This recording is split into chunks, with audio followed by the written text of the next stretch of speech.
Vamos pedir uma entrevista do rapaz que se naufragou hoje esta noite. Como tu se sente com uma três... Na tarde de hoje, este rapaz que está aqui na foto, ele tomou 3 litros de água do mar. Como você se sente fazendo redemoinho do mar? Qual é a tua opinião? Está tossindo até agora, amigo?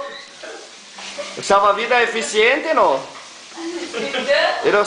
O salva-vida é eficiente? Muito bem. Ok. Essa daqui é a mais nova.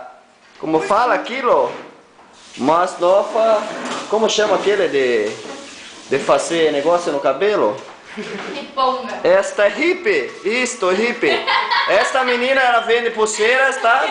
Pulseiras, brinco. Ela vende de tudo.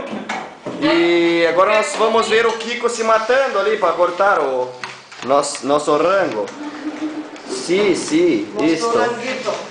Essa é a dona Respeita que fez nosso rango, tá? Muito agradecido, senhora. Muito belo, muito bom. Muito bem. Então, nós temos aqui um lagarto, certo? Temos um lagarto, um negócio aqui que parece... que é isso? Esse daqui parece maionese, né? Maionese. Temos macarrone de 2 tipos, um macarrone escorrido, um macarrão de rosca, 2 Coca-Cola, uma light e uma normal. E é isso. Agora Pode comer já. temos até uma luz de vela ali, certo? Era pra ligar, né? Mas... Era para acender, mas acabou o fósforo, né? Ok, é isso aí. Meia-noite que acende só. Já era, né? Todo mundo vai comer agora. O que você tá fazendo? Vamos filmar o Galo da Esperança. Este é o símbolo de nosso país. É o Galo da Esperança. Aqui nós temos o Barba Rosa, né? Que é este cara que foi no navio com nós. Temos aqui o amigo dele, Cabelinho, né? Cabelinho. E é isso daí. O que você está olhando aí? O que você está olhando aí, ô muambeira?